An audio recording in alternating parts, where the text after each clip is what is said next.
ጤና ይስጥልን የከበረ ሰላምታችን በመላው ዓለም ሆናችሁ ቃል ስፖርት ዩቲዩብ ቻናላችንን ለምትከታተሉ ውድ አድማጮቻችን ዛሬም እንደ ሁልጊዜው ይድረስ ብለናል። ለእናንተ ውድ አድማጮቻችን ከሀገር ቤት እስከ ባህር ማዶ ያሰናዳላችሁን ስፖርታዊ ጥንቅሮችም እንደ ሁልጊዜው ዛሬም በቅደም ተከተል እያጋራናችሁ ቆይታ የምናደርግ ይሆናል። አብራችሁን ስለምትቆዩ ላይክ፣ ሰብስክራይብ፣ ሼር ስለምታደርጉ እጅግ አድርገን አመስጋኞች ነው። ውድ ቤተሰቦቻችን ዛሬም በመረጃ ሰዓታችን የተወሰኑ የሀገር ቤት ጉዳዮችን እናነሳለን። በአህጉራችን የመረጃ ሰዓታችን አፍሪካዊ ጉዳዮችንም እንደዚሁ በመረጃ ሰዓት ይዘንላችኋል። በአውሮፓ የመረጃ ሰዓት ታላላቆቹን ክለቦች ስናነሳ ማድሪድ ቤት ያገኘናቸው ትልልቅ ጉዳዮች አሉ። አንድ ባንድ እንመለከታቸዋለን። በባርሴሎና በኩል በርካቶችን ሲያስጨንቅ በነበረ ጉዳይ ላይ ማጣራቶችን አደርገን ይዘን መተናል። ከዛ ውጪ በጣሊያን በጀርመን እንደዚሁም ሲፈጸሙ የነበሩ ዝውውሮችን ጨምሮ በርከት ያሉ መረጃዎችን ይዘናል። አብራችሁን ቆዩ። በተወዳጁ የእንግሊዝ ፕሪሚየር ሊግ የመረጃ ሰዓታችን የፕሪሚየር ሊግ የአውሮፓ መድረክ ተሳታፊ ክለቦችን አንስተን እንጀምራለን። ከዛ ውጪ በፕሪሚየር ሊግ በእንግሊዝ ውስጥ ከሚደረጉ ውድድሮች አንዱን ለይተን እንመለከታለን። በታላላቆቹ ክለቦች መረጃዎችን ስንቀጥን ቼልሲ ያው ተጫዋች ሊያስፈርም ከስምነት ደርሷል። አንድ ተጫዋችም ከጉዳት ተመልሶ ቡድኑን ይቀላቀላል ተብሎ ይታሰባል። ሊያም ሮዘኒር አራተኛ ጨዋታቸውን ደርሰዋል የሚሉት ነገር አለ። ለእናንተ ውድ አድማጮቻችን በቼልሲ የመረጃ ሰዓት ይህንን እናደርሳችኋለን። ከሊቨርፑል ጋር በተያያዘም በሊቨርፑል የመረጃ ሰዓታችን ከሳላ ጋር በተያያዘ አንድ ዛሬ የሰማነው ትልቅ ጉዳይ አለ። የቡድኑ አሰልጣኝ አርኔ ስሎት ስለሚደርስባቸው ተቃውሞ ጨምሮም በርከት ያሉ ጉዳዮች ላይ ምላሽ ሰጥተዋል። የቡድኑን ቁልፍ ተጫዋቾች እናነሳለን። ከዛ ውጭ ባለመሸነፍ ረጅም ጉዞ ላይ ያለውን ሊቨርፑል ቤት ወቅታዊና ዕለታዊ የቡድን ዜናዎችንም እንደ ሁልጊዜው ይዘንላችኋል። ሊቨርፑልያንም አብራችሁን ቆዩ ብለናል። በአርሰናል በኩል በጣም የተሰጋላቸውን ነገር ተወጥተውታል። ለመሆኑ አርሰናል የተወጡት ነገር ምንድን ነው የሚለውን እንመለከታለን። በአውሮፓ ክለቦችም በተለይም በእንግሊዝ ፕሪሚየር ሊግ ክለቦች አንድን ሪካርድ ከቼልሲ ጋርም እንደዚሁ የተጋራበት ሳምንት ነበረ። ክለቦችን አርሰናል እንዴት እያቆማቸው እንደሆነ እንነግራችኋለን። ከዛ ውጭ የቡድኑ ወሳኝ አጥቂ በአርሰናል ቲቪ ቆይታ ነበረው ከቡድን ዜና ጋርና ከዝውውር ዜና ጋር በተያያዘ እንደዚሁ ለአርሰናል ደጋፊዎች ተጨማሪ መረጃዎችን እናነሳለን። በአርሰናልና በማንቸስተር ዩናይትድም ጋር አያይዘን የምናደርሳቸው መረጃዎች አሉ። በዩናይትድ በኩል ከእሁዱ ጨዋታ ጋር በተያያዘ መረጃዎችን እናነሳለን። በዩናይትድ ወቅታዊ የዝውውር ጉዳዮችና ዛሬ በስፋት ማህበራዊ ሚዲያውን የተቆጣጠረውን አንድ የዩናይትድ ዝውውር እናነሳለን። ኮንትራት ከማራዘም ጋር በተያያዘ ቡድኑ ምን አይነት እቅዶችን ይዟል በተጫዋቾቹ ላይ የሚለውን እንነግራችኋለን። በቡድን ዜና በርካታ ዩናይትድ ኮከቦችን የተመለከተም ስፖርታዊ ጥንቅሮችን ይዘናል። አብራችሁን ስለምትቆዩ ላይክ፣ ሰብስክራይብ፣ ሼር ስለምታደርጉ ሀሳብ አስተያየታችሁንም ስለምትልኩልን እጅግ አድርገን እናመሰግናለን። በዛሬው ዕለት እንግዲህ በምሳ ሰዓት ዜና ያልተገኘንበትን ምክንያት ጨምሮ ለእናንተ ወደ አድማጮቻችን ባስተላለፈው ነው መልእክት ላይ አጋር እንደሆናችሁ ስላሳያችሁን እጅግ አድርገን እያመሰገን ስፖርታዊ ጥንቅሮቻችንን ከሀገር ቤት እንጀምር። የኢትዮጵያ ፕሪሚየር ሊግ 16ኛ ሳምንት መርሃ ግብሮች 3 ጨዋታ ተጠናቀው ውጤት እጃችን ላይ ደርሷል። አንደኛው ድሬዳዋ ከተማ ከኢትዮጵያ መድን ያደረጉት ጨዋታ ነበረ። 0-0 በሆናቸው ውጤት ተጠናቀቀ። ሌላኛው መርሃ ግብር መቻልን ከቅዱስ ጊዮርጊስ ያገናኘ ጨዋታ ነበረ። መቻል 2-0 በሆነ ውጤት ቅዱስ ጊዮርጊስን አሸንፏል። ለመቻል ግቦቹን ፈቱዲን ጀማል 28ኛውና 33ኛው ደቂቃ ላይ እንደዚሁ ከመረብ ማሳረፍ ችሏል። ቅዱስ ጊዮርጊስ ያልተጠበቀ ሽንፈት ነው በጨዋታው ላይ ያስተናገደው። ሌላኛው በርከት ያሉ ግቦችን ያየነበት መርሃ ግብር ሲዳማ ቡና ከኢትዮጵያ ቡና ያደረጉት ጨዋታ ነው። ይህ ጨዋታ በሲዳማ ቡና 3-0 አሸናፊነት ተጠናቋል። ብሰስ ናጎ 19ኛው ደቂቃ ላይ፣ ፍራኦል መንግስቱ 53ኛውና ዮሴፍ ዮሐንስ 96ኛው ደቂቃ ላይ ሶስቱን የሲዳማ ቡና የማሸነፊያ ግቦች ከመረብ ማዋሃድ ችሏል። ይህን መረጃ ለእናንተ ውድ አድማጮቻችን ካደረሰን በኋላ የኢትዮጵያ ፕሪሚየር ሊግ አጠቃላይ ጨዋታዎች ስለተጠናቀቁ ደረጃ ሰንጠረዡንም እንደሚመስል እናጋራችሁ። የኢትዮጵያ ፕሪሚየር ሊግ ሁሉም የ16ኛ ሳምንት መርሃ ግብሮች ከተጠናቀቁ በኋላ ሲዳማ ቡና በ33 ነጥብ ይመራል። ሐዋሳ ከተማ በ28 ይከተላል። መቻል በ26 ሶስተኛ ነው። ነገሌ አርሲ 4ተኛ፣ ፋሲል ከነማ 5ተኛ፣ አዳማ ከተማ 6ተኛ፣ ኢትዮ ኤሌክትሪክ 7ተኛ፣ ቅዱስ ጊዮርጊስ 8ተኛ፣ ባህር ዳር ከተማ 9ኛ፣ ምድረገነት ሽረ 10ኛ፣ ሀዲያ ሆሳዕና 11ኛ፣ ኢትዮጵያ ቡና 12ኛ፣ ድሬዳዋ ከተማ 13፣ ኢትዮጵያ መድን 14፣ ኢትዮጵያ ንግድ ባንክ 15፣ ሸገር ከተማ 16፣ መቀለ ሰባ እንደርታ 17፣ ወላይታ ዲቻ 18ኛ፣ እንደዚሁም ወልዋሎ አዲግራት ዩኒቨርሲቲ 19ኛ፣ አርባ ምንጭ ከተማ 20ኛ ደረጃ ላይ ተቀምጧል። ከ16ኛ ሳምንት መርሃ ግብር በኋላ በኢትዮጵያ ፕሪሚየር ሊግ ከፍተኛ ግብ አስቆጣሪነቱን ናቤል ያለውና አዲስ ግዳይ በ8 ግቦች ይመሩታል። መሐመድ አበራና አቡበከር አዳሙ በ6 ግቦች ይከተላሉ። ተጨማሪ የኢትዮጵያ ፕሪሚየር ሊግ መረጃዎችን በቀጣይ መረጃ ሰዓት የምናካትትላችሁ ይሆናል። በአፍሪካ ጉዳይ የሞሮኮ አሰልጣኝ ዋሊድ ራግራዊ የአፍሪካ ዋንጫ ምርጡ አሰልጣኝ ተብለው ተመርጠዋል። ግን የእሳቸው የሞሮኮ ብሔራዊ ቡድን ቆይታ ነገር የተረጋገጠ አይደለም ተብሏል። ከዚህ ጋር በተያያዘም ሞሮኮ የቀድሞውን ስፔናዊ የባርሴሎና አማካይ አንድሬ ኢኔሽታን ሁኔታ እየተከታተለ ነው ተብሏል። በመጪው ክረምት በሚካሄደው የዓለም ዋንጫ ላይ የሞሮኮ ብሔራዊ ቡድንን ማን ይምራ በሚለው ጉዳይ ላይ ስሙ በስፋት እየተነሳ ነው። የዋሊድ ራግራዊ ጉዳይም በሞሮኮ የስፖርት ፌዴሬሽን እየታየ ነው ተብሏል። ከ50 ዓመት በኋላ የዋንጫ ባለቤት ለመሆን ያደረጉት ጥረት እንዳልተሳካላቸው ይታወቃል። ወደ አውሮፓ ስንሻገር ከሞሮኮ ጋር የአፍሪካን ዋንጫ ፍጻሜ ላይ ደርሶ ፍጹም ቅጣት ምቷና ምክኖ ዋንጫውን አጥቶ እንግዲህ ደጋፊውና የሞሮኮን ሕዝብ ይቅርታ የጠየቀው ብራሂም ዲያዝ ሪያል ማድሪድን ተቀላቅሏል። አበረታተውታል። የሪያል ማድሪድ ተጫዋቾች ዛሬ ከቡድኑ ጋር ልምምድ ሰርቷል። ከሱ በተጨማሪ በጉዳት ምክንያት ሁለት ያለፉትን የሪያል ማድሪድ ጨዋታ ላይ ያልተገኘው ሮድሪጎ ጎኤዥም ወደ ልምምድ ተመልሶ ዛሬ ከዋናው ቡድን ጋር እንደዚሁ ልምምድ አድርጓል። በአውሮፓ ሻምፒዮንስ ሊግ ሁለተኛው በእድሜ ትንሹም ተጫዋች አርጀንቲናዊ ፍራንኮ ማስታንቱኖም ነበረ። ከማድሪድ ቲቪ ጋር በነበረው ቆይታ እኔ አዲሱ ሜሲ አይደለሁም፣ ምናልባት በማድሪድ ታሪክ መጥፎ ፈራሚ ሊሆን ይችላለሁ እንጂ በዛ ደረጃ የሚጠቀስ ዝናና ስም የለኝም ብሏል። የራሴን ነገር ለመገንባት ጥረት አደርጋለሁ፣ ግን በዛን ያክል ደረጃ ከሜሲ ጋር የምወዳደር አይነት ሰው አይደለሁም ብሏል። ኬሊያን ምባፔ ከሮናልዶ ናዛሪዮ ዴሌማ ጋር በአውሮፓ ሻምፒዮንስ ሊግ መድረክ ግብ ካስቆጠረ በኋላ በዚህ ሳምንት ከሱ ጋር በግብ ተስተካክሏል። 414ኛ ግቡ ላይ ደርሷል። ኬሊያን ምባፔ ሮናልዶ ናዛሪዮ ዴሌማ በእግር ኳስ ሕይወቱ እነኝን ያክል ግቦች ነበር ያስቆጠረው። አሁን ኬሊያን ምባፔ ገና 27 ዓመቱ ነው።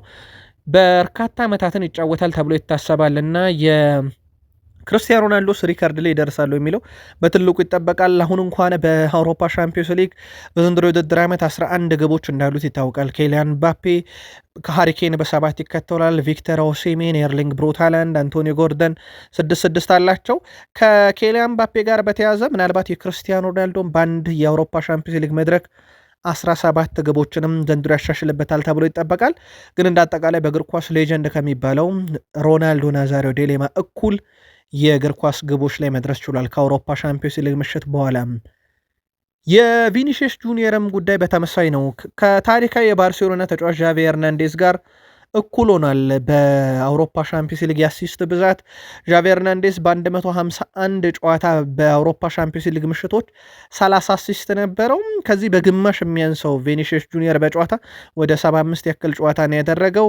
እሱ አሁን ወደ 30 አሲስት ላይ መድረሱን ተከትሎ እኩል ሆኗል ከቪኒሺየስ ጁኒየር። በሪያል ማድሪድ ደግሞ የሚበለጠው በክርስቲያኖ ሮናልዶ ብቻ ነው። በሪያል ማድሪድም ታሪካዊ የምንጊዜም ከፍተኛ አሲስት አድራጊ ለመሆን ቀሪ ጨዋታዎች ቢያንስ በአውሮፓ ሻምፒዮንስ ሊግ 8 ውስጥ እንኳን ባይጨርስ ተጨማሪ 3 ጨዋታ እጁ ላይ ይቀራል።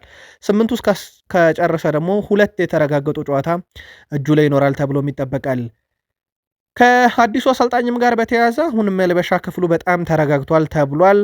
በተለይም አረቤሏ ቡድኑን ከያዘ በኋላ በምን አይነት መንገድ ይመራዋል የሚለው ሲጠበቅ ነበር። ያው በዣቪ አሎንሶ መንገድ ሳይሆን ልክ ካርሎ አንቸሎቲ ለተጫዋቾች ነፃነት ሰጥተው ሲያስተዳድሩ በነበሩበት መንገድ ቡድኑን እየመራ ነው ተብሏል።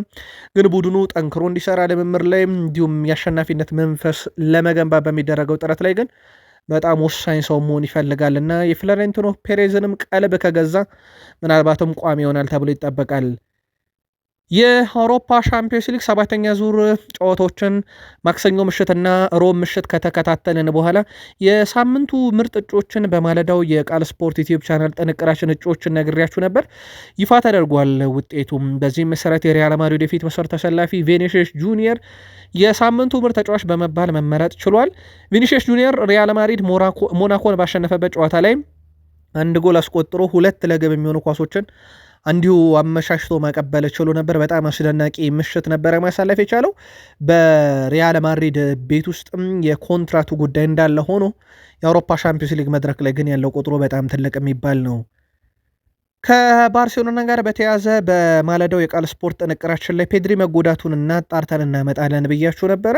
የባርሴሎና ወሳኝ የመሃል ሜዳ ተጫዋች ፔድሪ በምሽቱ ጨዋታ ያስተናገደ የሃምስትሪንግ ጉዳት መሆኑ ተረጋግጧል።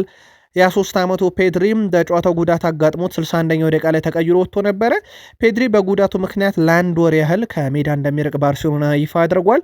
ተጫዋቹ በዚህ ጊዜ ሰሌዳ ውስጥ እስከ 7 የሚደርሱ የባርሴሎና ጨዋታዎች ያመጡታል። ፔድሪ ባርሴሎና ከአንድ ወር በኋላ በሜዳው ከቪላሪያል ጋር በሚያደርጉት የላሊጋ ጨዋታ ላይ እንደዚሁ ወደ ሜዳ ይመለሳል ተብሎ ይጠበቃል። በባርሴሎና ቤት ውስጥ ዘንድሮ ቁልፍ ሚናዎችን ከሚወጡ አምና በበርካታ መድረኮች ላይ በተለይም በላሊጋ በኮፓ ዴላሪ እና በስፔን ሱፐር ካፕ ድል ባደረጉበት ጨዋታ የአውሮፓ ምሽቶች ላይ ከበርካቶች ሞድስ የቀረበበትና ጠንካራው ነበር። ዘንድሮም እንደዛው ፎርሙ ላይ ነበር፣ ግን አሁን ላይ በጉዳት ለአንድ ወር ያክል ባርሴሎና ፔድሪን አያገኘውም። ጣሊያን ደርሰናል። ማሲሚሊያኖ አሌግሪ ሚላንን ይዘው እንግዲህ አሁን ላይ 20 ጨዋታ ደርሰዋል በሴሪኤ ሳይረቱ። ቀጣይ ጨዋታቸው ደግሞ ከሮማ ጋር ነው። ከሜዳቸው ውጪ ነው ሮማን ሄደው የሚገጥሙት። ጠንከር ያለ ጨዋታ ይጠብቃቸዋል ተብሏል። ማሲሚሊያኖ አሌግሪ ዘንድሮ የገነቡት ቡድን በጣም ጠንካራ የሚባለው። በእርግጥ ሚላን ብዙ የአውሮፓ መድረክ ወይም ሌሎች ፍልሚያዎች የሉበትም እና ከጣሊያን ውድድሮች ውጪ በርካታ ጨዋታዎችን የማድረግ ግዴታ የለበትም። በጀርመን የመረጃ ሰዓታችን ባየር ሙኒክን እናንሳ። ባየር ሙኒክ በአውሮፓ ሻምፒዮንስ ሊግ የምድብ ጨዋታ 38 ጨዋታዎች አልፎታል ከተሸነፈ። በምድብ ጨዋታ 2013 ነው ለመጨረሻ ጊዜ የተሸነፈው። ከዛ በኋላ ባደረጓቸው የምድብ የሜዳ ላይ የአሊያንዝ አሬና ጨዋታ 36ቱን ድል አድርገው ሁለታቸው ወጥተው ምንም ሽንፈት አልገጠማቸውም። በምድብ ጨዋታም እንግዲህ በጣም ጠንካራው ቡድን ይሆናል ማለት ነው በአሊያንዝ አሬና ሲጫወት። በእርግጥ በጥሎ ማለፍ ጨዋታዎች ሽንፈት ገጥሞት ነበረ በእነኚህ ካላንደር ጊዜ ውስጥ። ቦስኒያዊ የፊት መስመር ተሰላፊ ኤዲን ዤኮ ፊዮረንቲናን በመልቀቅ ወደ ጀርመን ሁለተኛው ሊግ ክለብ ሻልክ 04 ተቀላቅሏል። ሻልክ 04 በጀርመን ቡንደስሊጋ ከምናውቃቸው የቀድሞ ክለቦች ውስጥ ይታወቃል። አሁን ግን በሁለተኛው ሊግ ላይ ነው የሚገኘው። የ39 ዓመቱ የፊት መስመር አጥቂ ኤዲን ዤኮ እስከ ውድድር ዓመቱ መጨረሻ ነው በሻልክ የሚቆየው። በርካታ ክለቦች መጫወት የቻለው ኤዲን ዤኮ በሻልክ 04 የ10 ቁጥር መለያ ተሰጥቶታል። ኤዲን ዤኮ በዋነኝነት በወልቭስበርግ፣ በማንቸስተር ሲቲ፣ ሮማ፣ ኢንተር ሚላን ጭምር የተጫወተ ነበረ። ሻልክ 04 የጀርመን ሁለተኛ ዲቪዚዮን በበላይነት እየመራ ዘንድሮ ወደ ቡንደስሊጋው ያድጋል ተብለው ከሚጠበቁ ክለቦች ውስጥ ይጠቀሳል እና የኤዲን ዤኮን ልምድ ለመጠቀም ተጫዋቹን እስከ ውድድር ዓመቱ መጨረሻ የገላቸው ማድረጋቸውን በዛሬው ዕለት ይፋ አድርገዋል። ቃል ስፖርት ላይ ናችሁ ውድ ቤተሰቦቻችን። በተወዳጁ የእንግሊዝ ፕሪሚየር ሊግ የመረጃ ሰዓት ቆይታ የምናደርግበት ሰዓት ላይ ነን። ከፕሪሚየር ሊግ የመረጃ ሰዓታችን ጋር በድጋሚ መልካም ቆይታ ተመኘን። የእንግሊዝ ፕሪሚየር ሊግ ቀጥሎ በእንግሊዝ ውስጥ ትልቅ ግምት የሚሰጠው የኤፍኤ ካፕ ዋንጫ እንደሆነ ይታወቃል። ከዛ ካራባው ካፕ እያለ ይቀጥላል። በእርግጥ 3 ውድድሮች ናቸው ያሉት፣ ግን ኤፍኤ ካፕ በጣም ባህላዊ ውድድርም ነው እንግሊዝ ውስጥ። የእንግሊዝ ኤፍኤ ካፕ ዋንጫ አሁን የራሱ የሆነ መዝሙር ይዘጋጅለታል ተብሏል። ልክ የአውሮፓ ሻምፒዮንስ ሊግ ጨዋታ ከመጀመራቸው በፊት እንደሚከፈተው። ስለዚህ በቀጣይ በኤፍኤ ካፕ ከየትኛው ጨዋታ ጀምሮ ወይም በዚህኛው ካላንደር ወይስ በቀጣዩ በሚለው እርግጥ ባይሆንም በቀጣይ ግን ይህ ነገር ይተገበራል ተብሏል። ተከታትለን መረጃውን ለእናንተ ውድ አድማጮቻችን እንደዚሁ የምናደርሳችሁ ነው። ከፕሪሚየር ሊግ ክለቦች ጋር በተያያዘ ሌላው የአውሮፓ ሻምፒዮንስ ሊግ 7ኛ ጨዋታ ላይ ወይም 7ኛ ዙር ላይ እንደደረሰ ይታወቃል። ከፕሪሚየር ሊግ ተሳታፊ ክለቦች አርሰናል አንደኛ ነው በመድረኩ፣ ሊቨርፑል 4፣ ስፐርስ 5ኛ፣ ኒካስል 7ኛ፣ ቼልሲ 8ኛ፣ የጋርዲዮላው ቡድን ሲቲ 11ኛ ደረጃ ላይ ተቀምጠዋል። ሁሉም ቡድኖች ወደ 16 ውስጥ የመግባት እድል አላቸው። ለአብነት ያክል አርሰናል አረጋግጧል። ሊቨርፑል እና ስፐርስ ከቀጣዩ ጨዋታ 1 ነጥብ ይበቃቸዋል። ኒካስል፣ ቼልሲም በመድረኩ የመሳተፍ እድላቸው ከፍ ያለ ነው። ምናልባት ማንቸስተር ሲቲ በጥሎ ማለፍ ይገባሉ የሚል በርካታ ስጋቶች ነበሩ። ግን 6ኛ እስከ 13ኛ ያሉ ክለቦች መካከል ምንም አይነት የነጥብ ልዩነት የለውም እና የመጨረሻውም ጨዋታ ለሲቲ ልክ እንደ 6ኛ እንዳለው ፓሪሰን ጀርሜን እኩል እድል ያለው ነው። ሲቲ የራሱን ጨዋታ የሚወጣ ከሆነ በቀጥታ ማለፍ ይችላል። ከዛ ውጪ ሲቲ ምናልባት ከወቅታዊ ሁኔታ ጋር በርካታ ጥያቄዎች እየመጡልን ነበረ። ከሲቲ ጋር በተያያዘ ባደረግነው ማጣራት ውድ ቤተሰቦቻችን ተጫዋቹ ለጊዜው ረፍት ተሰጥቷቸዋል። ፔፕ ጋርዲዮላ ነገ ጋዜጣዊ መግለጫ ይሰጣሉ ከቡድን ዜና ጋር በተያያዘ። ስለዚህ ለሲቲ ደጋፊዎች ተጨማሪ መረጃዎችን እያፈላለግን ነው። በሲቲ የቡድን ዜና በኩል ሰሞኑን በተለይም የአውሮፓ ሻምፒዮንስ ሊግ ሽንፈት በኋላ ነገሮች ሁሉ ጸጥ ብለዋል። የጋርዲዮላን መግለጫ ግን ተከታትለ ሲቲ ደጋፊዎች እንደዚሁ የምናደረሳችሁም ይሆናል። ቼልሲ ሊያም ሮዘኔርን አሰልጣኝ አድርጎ ቢቀጥርም የዝውውር ውሳኔ ግን አሁንም በቦርዱ እንደሚወሰን ይታወቃል። የምዕራብ ለንደኑ ክለብ ቼልሲ ዳግላስ ሉዊዝን ለማስፈረም በማጤን ላይ ናቸው ተብሏል። ከዚህ ጋር በተያያዘ ሰማዮቹ ተጫዋቹን በውሰት እስከ ውድድር ዓመቱ መጨረሻ ለማስፈረም ነው ያቀዱት። የ27 ዓመቱ አማካይ ዳግላስ ሉዊዝ አሁኑ ሰዓት ከዩቬንቱስ ኖቲንግሃም ፎረስትን በመቀላቀል በኖቲንግሃም ፎረስት ይገኛል። በፕሪሚየር ሊግ ልምድ የነበረው ተጫዋች ነው ዳግላስ ሉዊዝ እንደምናውቀው። ግን አሁን ተጫዋቹ የጣሊያን ሕይወት አለመች ብሎት ወደ ኖቲንግሃም ፎረስት ከመጣ በኋላ የቼልሲዎችን ቀልብ ስቧል። እንዳልኳችሁም አብዛኛው የዝውውር እንቅስቃሴ በቼልሲ ቤት በቦርድ እንጂ በአሰልጣኝ አይመራም። ማሬስካን የሚያማራቸው ያ ጉዳይ ነበር። ለማንኛውም ፍላጎት እንዳላቸው ዘ አትሌቲክ፣ ፋብሪዚዮ ሮማኖ፣ ስካይ ስፖርት ዛሬ አረጋግጠዋል። ትልቅ የሚባል ዜና ነው። ቼልሲ ምን ያህል ርቀት ይሄዳል? የውሰት ሁሉንስ ኖቲንግሃም ፎረስት በዚህ ሰዓት ይፈቅዳል ወይ? በቀጣይ ምላሽ የምናገኝበት ይሆናል። ቼልሲ ተጫዋች ለማስፈረም ከስምምነት ደርሷል። በቼልሲ በኩል የ17 ዓመቱን የመስመር ተከላካይ ያሲያ አሎዋን ነው ለማስፈረም ከስምምነት የደረሱት። ከሼፊልድ ነው የሚያመጡት። ስምምነቶቹ ተጠናቀዋል። እንደ ሊቨርፑል እንደ ማንቸስተር ዩናይትድ ያሉ ክለቦችን በመርታት ነው በ500,000 ፓውንድ የግላቸው የሚያደርጉት። ሼፊልድ ዌድነስዴዎች የቀረበላቸውን ዝውውር ተቀብለው የሕክምና ምርመራውን እንዲያደርግ ፍቃድ ሰጥቶታል። በቀጣይ 24 ወይም 48 ሰዓታት ውስጥ በቼልሲ ተገኝቶ የሕክምና ምርመራውን የሚያደርግ ይሆናል ማለት ነው። በእርግጥ ዝውውሩን ቼልሲ ሊያሸንፍ እንደሚችል በማለዳውም ጥንቅራችን ነግሬያችሁ ነበር። ኢሳ አሎአ በቀጣይ ሰዓታት ውስጥ የቼልሲ ተጫዋች ሆናል። ገና 17 ዓመቱም ነው። ከኮል ፓልመር ጋር በተያያዘ የገጠመው ጉዳት ከባድ የሚባል አይደለም ብለዋል አሰልጣኝ ሊያም ሮዘኔር።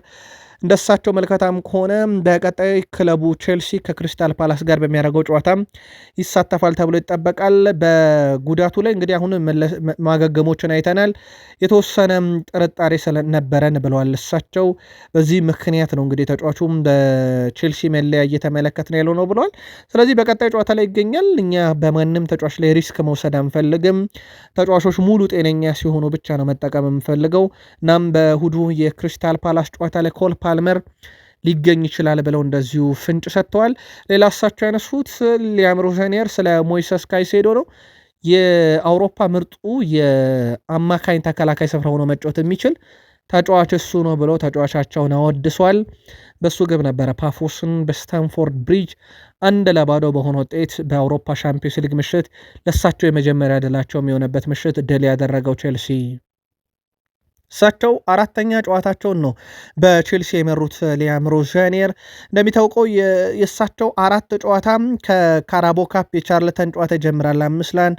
ከዛ ከአርሰናል ጋር የኤፍኤ ካፕ ጨዋታ ከቻርልተን ጋር 5-1 አሸነፉ። ከዛ የካራቦ ካፕ ጨዋታ ከአርሰናል ጋር 3-2 ተሸነፉ። ከዛ በፕሪሚየር ሊግ 2-0 በሆነ ውጤት ድል አደረጉ ብሬንትፎርድን። ከዛ በአውሮፓ ሻምፒዮንስ ሊግ ፓፎስን 1-0 አሸነፉ። በ4 መድረክ ቡድኑን መርተውታል። ከ4ቱ 3 ድል አድርገዋል። ብቸኛ ሽንፈት የገጠማቸው መድረክ የካራባኦ ካፕ መርሃ ግብር ብቻ ነው። ቡድናቸው 10 ግብ ሲያስቆጠር በተቃራኒው 3 ግብ ተቆጥሮበታል። 3ቱም እርግጥ የተቆጠረባቸውም በለንደን ደርቢ ጨዋታ በአርሰናል እንደነበረ ይታወቃል። በጨዋታው በኩል የመልስ ጨዋታ አለ። ከጥቂት ሳምንታት በኋላ በቼልሲና በአርሰናል መካከል በኤምሬትስ የመልስ ጨዋታ እንዳለው ይታወቃል። የካራባኦ ካፑ ጨዋታ ጄምስ ባዮን ጊተንስ አሁን ካሉት የቼልሲ ተጫዋቾች ሁሉ የአውሮፓ ሻምፒዮንስ ሊግ ከፍተኛ ግብ አስቆጣሪውን 5 ግቦች ያሉት አሁን ያለው ስኳዱን በሙሉ ማለት ነው። ከፍተኛው እሱ ነው። ግን በጣም አስገራሚ ነገር አንድም ግብ በቼልሲ መለያ አይደለም፣ 5ቱም በቦሩሲያ ዶርትመንድ ያስቆጠራቸው ናቸው። ከዛ በቼልሲ ቡድን ውስጥ አሁን በርካታ የአውሮፓ ሻምፒዮንስ ሊግ ግብ ያለው ተጫዋች 2 ኤስታቪዮ እና ጄምስ ናቸው። እንዲሁም ኤንዞ ፈርናንዴዝ ናቸው። 3 የአውሮፓ ሻምፒዮንስ ሊግ ግቦችን አስቆጥረዋል። ጄምስ ባዮን ጊተንስ ግን በቼልሲ ስኳድ ውስጥ ካለ በርካታ የአውሮፓ ሻምፒዮንስ ሊግ ግብ ካላቸው ውስጥ ይጠቀሳል። ሊያም ሮዘኔር ከቡድን ዜና ጋር በተያያዘ ሌላ ያነሷቸውን አንዳንድ ነጥቦችን ጨምር ደጋፊዎች መጥተው ጎሎችን ማየት እንደሚፈልጉ አውቃለሁ። ነገር ግን ለእኔ እንዲህ ከሆነ ረጅም ጊዜ ከሆነው በኋላ በተከታታይ 2 ጨዋታ ጎል ሳይቆጠረብን መውጣታችን አዎንታዊ ነገር ነው። የኔ ስራም ቡድኑን መገንባት መቀጠል፣ በጨዋታ ውስጥ ተፎካካሪ ሆነን መቆየትና ጨዋታዎችን ማሸነፍ መጣር ነው ብሏል። ከሰሞኑ ቼልሲ ጋር በተያያዘ በተለይም የመጣ ካለው ተቃውሞ ውስጥ አንደኛው የግብ ማነስ በአውሮፓ ሻምፒዮንስ ሊግ መኖሩ ነው። ፓፎስን 1-0 ነበር ያሸነፉትና ቡድኑ በጣም ይቸገራል የሚል ጥያቄ እየተነሳበት ነው። ቻርልተን ላይ 5፣ አርሰናል ላይ 2፣ ብሬንትፎርድ ላይ 2፣ እንዳጠቃላይ ባለፉት 4 ጨዋታ 10 ግብ አስቆጥሯል። ምናልባት የፓፎስ ጨዋታ ብቻ ያንን ገምግሞ ቡድኑ ግብ እያስቆጠረ አይደለም ብሎ ለመተቸት በቂ ነው ብላችሁ ታስባላችሁ ወይ? መልከታችሁን አጋሩን። ሌላው ሊያም ሮዛኔር ያነሷት ጉዳይ የጀርገንሰን የግብ ጠባቂውን ጉዳት ነው። ትንሽ ጉዳት አጋጥሞታል። ሮበርት ሳንቼዝ ገብቶ ድንቅ የሆነ የአየር ላይ ኳስ አውጥቷል። ፌሊፔ በፍጥነት እንደሚያገግም ተስፋ አደርጋለሁ ብለዋል። ሊያም ሮዛኔር ኤንዞ ፈርናንዴስ ትክክለኛ መሪ ነው። ተጫዋቾች ሁሉ የእውነት ይወዱታል በቡድን ውስጥና በቡድናችን ውስጥ የሱ መኖር ለኛ በጣም ጠቅሞናል ብለዋል። ኤንዞ ፈርናንዴዝንም በተመለከተ በእርግጥ በማሬስካም ስር ቁልፍ ተጫዋች ነበረ። በ10 ቁጥር ቦታ ላይ ሞር እየተሳበ ይጫወታል። ፓልመርን ብዙ የሚያግዝና ፓልመር ባልነበረባቸውም ጨዋታዎች ትልቅ ሚናንም ሲወጣ የነበረ ተጫዋች እንደሆነ ይታወቃል። የቀድሞ እንግሊዝ የፊት መስመር አጥቂ ትሮይ ዲኒ ሳላህ በማርሴ ጨዋታ ያሳየውን አቋም ተችቷል። ትሮይ ዲኒም ሲናገር ሳላህ 90 ደቂቃ ተጫውቷል፣ ነገር ግን ቁጥሮች አይዋሹም፣ ሊረሳውም የሚፈልገው ምሽት ነበር ያሳለፈው ብሏል። ሳላህ በጨዋታው 2 ጊዜ ኳስ ማባከኑ የገለጸው ዲኔ ግልጽ እድሎችን ስቷል፣ 9 ጊዜ ኳስ መቆጣጠር ተስኖት ነበረም ብሏል። አክሎም ሊቨርፑል ወደ ቀጣይ ደረጃ መድረስ ከፈለገ አንዱን ኮከብ ተጫዋች መልቀቅ አለበት። በእኔ እምነት ያ ከሊቨርፑል የሚለቀው ተጫዋች ሳላህ መሆን አለበት ብሏል። ከሰሞኑ በአፍሪካ ዋንጫ ላይ በነበረ ሰዓት ካስታወሳችሁ ሳላህ መምጣት አለበት፣ የሱ መኖር ያስፈልጋል የሚሉ ዜናዎች ነበሩ እንግዲህ ሲሰሩ የነበሩት ወይም በማህበራዊ ሚዲያ ላይ በትልቁ ሲነገር የነበረው። አሁን ላይ ደግሞ እንደ ትሮይ ዲኒ ያለ ተጫዋች ሳላህ ይበቀዋል በሊቨርፑል እያለ ነው። ምናልባት ተጫዋች ያው የመተካት ሁኔታ ያስፈልጋል። አንድ ተጫዋች እድሜው ከሄደ በኋላ ሌጀንድ ቢሆን መተካት አለበት። ሳላህ መተካት ካለበት ግን በማን ነው መተካት ያለበት? ሊቨርፑል መልከታችሁን አጋሩን። አርኔ ስሎት በጆ ጎሜዝ ጉዳይ ላይ ሀሳባቸውን አጋርቷል። እያንዳንዱ ብቃት ተመልክቻለሁ በተጫዋቹ፣ ነገር ግን የጎሜዝ ድንቅ ብቃት ለይቼ ማውጣት እፈልጋለሁ። ባለፉት ዓመታት በጉዳት ምክንያት ሲሰቃይ ነበር እና ለመጫወት ብቁ ሆኖ ሰላም ሆኖ እንዲጫወት ፈልጋለሁ ብሏል። በጨዋታ ላይ ልዩ ብቃት ያስመለከተ ሲሆን እንዲሁም ለኛ በጣም ጠቃሚያችን ነበር ብለዋል። ሌላ እሳቸው ያነሱት ስለ ጄሚ ካራገር ነው። ያው ጄሚ ካራገር የቀድሞ የሊቨርፑል ተጫዋች አሁን በስካይ ስፖርት እና በአሜሪካው ኤንቢሲ ስፖርት ላይ በተንታኝነት ሲሰራ እናውቀዋለን። ከዚህ ጋር በተያያዘ እሳቸው ስለ ጄሚ ካራገር ምላሽ ሰጥቷል። ያንተን ምክር እያማውኝ ነበር፣ ግን ማስተናገድ እንደሌለብን ደጋግመህ ስትናገር ነበር። እናንተ ያልከውን ተገበርኩ፣ ነገር ግን ሰዎች አሁን ደግሞ ደባሪ እንደሆነን እየተናገሩ ነው። ስለዚህ ያንተን ምክር መስማት እንዳለብኝ እርግጠኛ አይደለሁም ብለው ቀልደውበታል ጄሚ ካራገር ላይ። ጄሚ ካራገር ምናልባት ግን እንደ ሀሳብ የሚሰጣቸው ነገሮች አይወደዱም፣ ግን ሚዛናዊ አይደለም ወይ ጄሚ ካራገር ሀሳቦች? ምልከታችሁን አድርሱም በዚሁ። ዶሚኒክ ሲቦዝ ላይ በዚህ ሲዝን በሻምፒዮንስ ሊግ የትኛውም ተጫዋች የበለጠ ብዙ ትልልቅ የግብ ዕድሎችን ፈጥሯል። በሊቨርፑልም በኩል የጨዋታ ኮከብ ተብሎ ሲመረጥ 3ኛው ተጫዋች ነው። ከዚህ በፊት ማካሊስተር፣ ሪያን ግራቨንበርክ፣ እሱ ራሱ ዶሚኒክ ሲቦዝ ላይ የጨዋታ ኮከብ ተብለው ተመርጧል በሊቨርፑል የአውሮፓ ሻምፒዮንስ ሊግ ምሽቶች። ሌላ ቁጥራዊ መረጃዎችን ካነሳን ቨርጅል ቫንዳይክን እናንሳው። የቡድኑ አምበል 300ኛ ጨዋታውን ለሊቨርፑል አድርጓል። በጣም አስደናቂ ጊዜን እያሳለፈ ነው። በአውሮፓ መድረክ የአውሮፓ ሻምፒዮንስ ሊግ ባለቤት የነበረ ቡድን ውስጥ አባል ነው። በፕሪሚየር ሊግም እንደዚሁ በፕሪሚየር ሊግም ካየናቸው ምርጥ ተከላካዮች ውስጥ በትልቁ ሊጠቀስ የሚችል አይነት ተጫዋች ነው። የአሁኑ የሊቨርፑል 13 ያለመሸነፍ ጉዞ ውስጥም ጠንካራው ሰው ነበር ማለት ይቻላል። ያው ያቸው ቁጥር 6 እንደሆነ ሆኖ ማለት ነው። የቡድኑ ወሳኝ ተጫዋች ነው። ለማንኛውም 350ኛ ጨዋታ ላይ የቡድኑ አምበል ደርሷል። ተጨማሪ 1 ዓመት በሊቨርፑል እንደሚቆይ ይታወቃል። ፒተር ሱቼክ አርሰናል በዓለም ላይ በመከላከል ምርጡ ቡድን ናቸው ብሎ አድናቆት ይሁን ትችት እርግጥ ባይሆንም ቡድኑን ግን ድል አድርገውበታል። አርሰናል የኢትዮጵያ ሜዛ ስቴዲየም ድረስ ሄደው 3-0 ነው ያሸነፉት። ከዛ በኋላ ነው አርሰናል በዓለም ላይ በጣም ምርጡ ቡድን ነው በመከላከል ብሎታል። አርሰናል ግን አንድ የተፈራለት ነገር ነበረ። ካስታወሳችሁ አርሰናል ከጃንዋሪ 11 እስከ ጃንዋሪ 20 ወይም በ9 ቀናት ውስጥ 4 የሜዳ ውጭ ጨዋታ ይጠብቀው ነበረና አራቱም ላይ ተጓዥ ቡድን ሆኖ በእነኚህ 9 ቀናት ውስጥ ጨዋታ አድርጎ ነበረ። በኤፍኤ ካፕ ፖርትስማውዝን ሜዳው ድረስ ሄዶ ገጠመ። አርሰናል 4-1 አሸነፈ። ቼልሲን ሜዳው ስታንፎርድ ብሪጅ ሄዶ ያውም በግማሽ ፍጻሜ ጨዋታ በካራባው ካፕ 3-2 አሸነፈ። ከዛ ሲቲ ግራውንድ ድረስ ሄደ። በፕሪሚየር ሊግ 0-0 አጠናቀቀ። ከዛ ወደ ጣሊያን አቅንቶ የሴሪኤውን መሪ ኢንተር ሚላንን 3-1 አሸነፈና አርሰናል የተፈሩለትን 4 ተከታታይ የሜዳ ውጭ ጨዋታዎች 3ቱን በድል ተወጥቶ አንዳቸው ወጥቷል። ምንም ጨዋታ አልተሸነፈም። 10 ግብ አስቆጥሮ 4 ግብ ብቻ ነው በተቃራኒ የተቆጠረበት። በአርሰናል በኩል በአውሮፓ ሻምፒዮንስ ሊግ 16 ውስጥ መግባቱ ተረጋግጧል። ለ17ኛ ጊዜ ነው በነገራችን ላይ አርሰናል በአውሮፓ ሻምፒዮንስ ሊግ 16 ውስጥ ሲገባ የምድብ ጨዋታዎችን አልፎ። ከዚህ ቀደም ሪከርዱ በቼልሲ ነበር 17 አጋጣሚ፣ ሊቨርፑል 12፣ ዩናይትድ 12፣ ሲቲ በ11 አጋጣሚ ይሄንን አድርጓል። ምናልባት አሁን ቼልሲም ሊቨርፑልም እና ሲቲም በመድረኩ አሉና ምናልባት ቼልሲ ወደ ቀጣዩ ዙር ማለፉን ሲያረጋግጥ መሪነቱን መልሶ ከአርሰናል መውሰድ ይችላል። ግን አርሰናል ይህን ታሪክ አሁን ላይ ተጋርቶታል። 17ኛ ጊዜ ነው ከምድብ ጨዋታ ወደ 16 ሲያልፍ። በዘንድሮ የውድድር ዓመት ያው በሻምፒዮንስ ሊግም ቅድመ ግምት የተሰጠው ለአርሰናል እንደሆነ ይታወቃል። ሌላው በአርሰናል በኩል በዘንድሮ የውድድር ዓመት የአብዛኞቹን ክለቦች ያለመሸነፍ ጉዞ የገታ ቡድን ነው። ለአብነት ያክል ባየር ሙኒክ 17 ያለመሸነፍ ጉዞ የተገታው በአርሰናል ነው። የአስቶን ቪላ 11 ያለመሸነፍ ጉዞ የተረታው በአርሰናል ነው። የኢንተር 8 ያለመሸነፍ ጉዞ የተረታው በአርሰናል ነው። የአትሌቲኮ ማድሪድ 7 ያለመሸነፍ ጉዞ የተረታው ዘንድሮ በአርሰናል ነው እና እነኚህ ትልልቅ የአውሮፓ ክለቦች እንደ አስቶን ቪላ በእርግጥ ዘንድሮ በጣም ሀያል ሆኗል። ጥራቱ በጣም አስገራሚ ነው፣ አስቶን ቪላን ጨምሮ ማለት ነው። አብዛኞቹ ያለመሸነፍ ጉዟቸው የተረታው በማይክል አርቴታው ቡድን አርሰናል ነው። አሁን ቀጣይ ከፊታቸው ተፎካካሪያቸውን ሲቲን የረታላቸው ማንቸስተር ዩናይትድ ደግሞ ወደ ሜዳቸው ይመጣሉ። ዩናይትድ በእርግጥ ያለመሸነፍ ሪከርድ አሁን ላይ እንደዚህ ባይኖረውም ግን ወቅታዊ ብቃት ለአርሰናል ስጋት ሆኖ የመጣ ጉዳይ እንደሆነ ይታወቃል። በዋንጫ ፉክክሩ ላይ ለአርሰናል ቀጥተኛ ተጽዕኖ ካላቸው ጨዋታዎች ውስጥ አንደኛው አርሰናል ይጠብቀዋል። እንደ ከዚህ ቀደም ባየር ሙኒክ፣ ቪላ፣ ኢንተር፣ አትሌቲኮ ማድሪድ ላይ እንደሆነ ወይንስ እሁድ ምላሽ የምናገኝበት ይሆናል?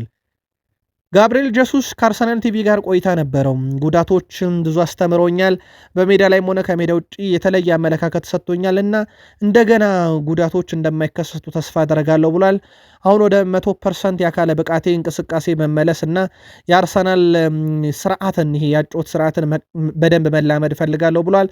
ክለቡ አዳዲስ ዋንጫዎችን እንዲያሸንፍና አዳዲስ ስኬቶችንም እንዲያገኝ መርዳት እፈልጋለሁ ብሏል። ከጉዳት ከመጣ በኋላም ከአርሰናል ጋር ባሳለፋቸው ጨዋታዎች 3 ጎልና 1 አሲስት ነበረው። ሌላው ዩሊያን ቲምበር ነው። በአርሰናል ቤት እንግዲህ በቡድኑ ስለሱ እንደ አርአያ የሚያየው ወይም ሲጫወት በጣም የሚያደንቀው ተጫዋች ጃክ ዊልሼር እንደነበረ ያነሳል። በተጨማሪም ሩቬን ቫን ፐርሲን እየተመለከተ እንዳደገ፣ ነገር ግን ወደ ማንቸስተር ዩናይትድ ሲሄድ ዊልሼርን እንደመረጠ ተናግሯል። አሁን በአርሰናል ያለው ህይወቱን በጣም አስደሳች ብሎታል። ያው በአርሰናል ቤት የሚጠበቀው የሱም የኮንትራት ማራዘም ጉዳይ ነው። ውይይቶች እንደቀጠሉ ናቸው። በአርሰናል በኩል ሌላ የምናነሰው የዝውውር ጉዳይ ምናልባት ከአርሰናል ጋር በተያዘ አንዳንድ የሚነሱ ስሞች አሉ። ባርሴሎና ጋር ስሙ ሲያያዝ የነበረው ዩሊያን አልቫሬዝ በፋይናንስ ጉዳይ ወደ ባርሴሎና ላያመራ ይችላል በክረምትና እንደ አርሰናል፣ ቼልሲ ካሉ ክለቦች ጋር ስሙ በስፋት እየተያዘ ነው። የቀድሞ ማንቸስተር ሲቲ ኮከብ ከአትሌቲኮ ማድሪድ ጋር የለመዳቸውን በአውሮፓ ውስጥ ዋንጫ የማንሳት ሂደት ሊያሳካ አልቻለም። ዘንድሮ አትሌቲኮ ማድሪድ በላሊጋ በኮፓ ዴላሬ እና በአውሮፓ ሻምፒዮንስ ሊግ አለ። ምናልባት ዋንጫ የማያነሳ ከሆነ በክረምት ክለቡን ሊለቅ ይችላል እየተባለ ነው። አሁን ስሙ ከአርሰናል ጋር እየተያያዘ ነው። በአርሰናል በኩል ግን እስካሁን ፍላጎታቸውን ግልጽ አላደረጉም። በሩመር ደረጃ ግን ስሙ ተነስቷል። ሌላው ሬድ ስቴር ቤልግሬድን ተጫዋች በተመለከተ የ17 ዓመቱን አማካኝ ቫዝሊሽ ስኮቮቶቭን የግላቸው ለማድረግ በአርሰናልም በኩል መለሚያዎችን መላካቸው ተረጋግጧል። ግን ከበድ ያለ ፉክር ይጠብቃቸዋል ተብሏል። ከአርሰናል ጋር በተያዘ ዝውውሮች በጥር የመምጣት ሂደታቸው እስካሁን የተረጋገጠ አይደለም እና አብዛኞቹን ዝውውሮች ለቀጣይ ክረምት ነው የሚያዘጋጇቸው። የአርሰናል ተጫዋቾች እሁድ ለማንቸስተር ዩናይትድ ጨዋታ ራሳቸውን እንዲያዘጋጁ በሚል የእረፍት ተሰጥቷቸዋል ተብሏል። እናም የአርሰናል ተጫዋቾች በሮብና ሐሙስ ዕለት ረፍት አድርጓል። አርብ ነው ማለት ነው አርሰናል ወደ ልምምድ የሚመለሱት አርብ ከሰዓት። በዛ የልምምድ ሰዓት ላይ እነማን ነበሩ እነማን አልነበሩ የሚለውና የማይክል አርቴታን ጋዜጣዊ መግለጫ በቃል ስፖርት ዩቲዩብ ቻናል እናዘጋጅላችኋለን። ያው የእሁዱ ጨዋታ ካሁኑ ትኩረትን የሳበ ጨዋታ ሆኗል። በጉጉት እየተጠበቀ ነው።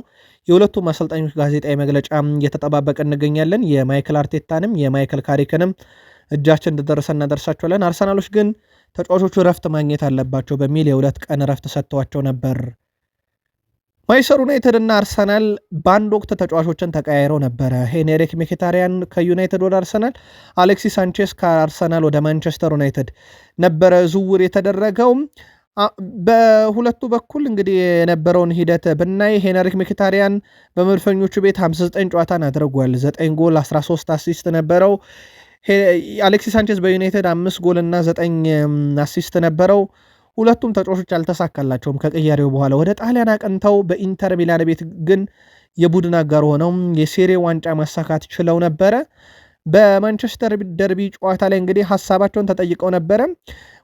ለሁለቱም ቡድኖች መልካም ዕድል ብለዋል። ግምታቸውን ግን ከማስቀመጥ ተቆጥበዋል። እናንተ ግን ግምታችሁን ከወዲሁ ልታስጋሩን ትችላላችሁ። ማይክል ካሪክ ወደ ኦልትራፎርድ በተመለሰበት የመጀመሪያ ጨዋታ አሰላለፍ ውጭ የሆነውና በጨዋታ ተቀይሮ በመግባት ምንም ደቂቃ ያልተጫወተው ቤንያሚን ሼሽኮ በአርሰናል ጨዋታም በቋሚነት ይጀምራል ተብሎ አይጠበቅም። አሁንም በተለይም አማድ የክንፍ አጥቂ፣ ብሪያን ቤሞ ደግሞ 9 ቁጥር ቦታን ይዞ ሲጫወት በሲቲ ጨዋታ ላይ ሰርቶላቸዋልና አሁንም ቤንያሚን ሼሽኮን እድል ይሰጡታል ተብሎ አይታሰብም። ምናልባት ቤንያሚን ሼሽኮን እሳቸው ከዚህ የተለየ ጨዋታ ስታይል ሲጠቀሙ ወይም በጣም ጠቅጥቅ ብሎ ከኳስ ጀርባ ስፔሶችን ነስቶ የሚጫወት ክለብ ሲኖር ሞር የተሻለ እድል ሊያገኝበት ይችላል ተብሎ ይታሰባል። የአየር ላይ ኳሶችን ለመጠቀምና ሁለተኛ ኳሶችን ለመጠቀም ረጅም ኳስ ሲመታ።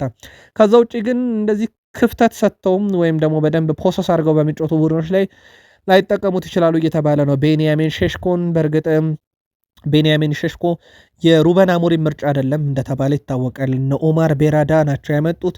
የሩበን አሞሪም ምርጫ የነበረው ኦሌ ዋትኪንስ ነው። እነ ኦማር ቤራዳ ደግሞ የረጅም ጊዜ እቅድ እንጂ እድሜው የገፋን ተጫዋች አናመጣም ብለው ሼሽኮን እንዳመጡ ይታወቃል። ለማንኛውም የካሪክን ምርጫ እየሆነ አይደለም። በአርሰናልም ጨዋታ በቋሚነት ይጀምራል ተብሎ አይጠበቅም። መረጃው የዘ አትሌቲክ ነው። ከዩናይትድ ጋር በተያዘም አንዳንድ ዝውውር መረጃዎችን እናንሳ። መጀመሪያ በቡድን ውስጥ ያለው የሃሪ ማጓየርን ጉዳይ በተመለከተ የውሉ መጨረሻ ላይ እንደሚገኝ ይታወቃል። ማንቸስተር ዩናይትድ የማጓየርን ውል በተመለከተ ከፕሪሚየር ሊጉ መጠናቀቅ በኋላ ውሳኔ ይሰጥበታል ተብሏል። ምናልባትም አዲስ አሰልጣኝ የሚሾመውም በጉዳዩ ላይ ሀሳብ ሊያቀርብበት ይችላል ተብሏል።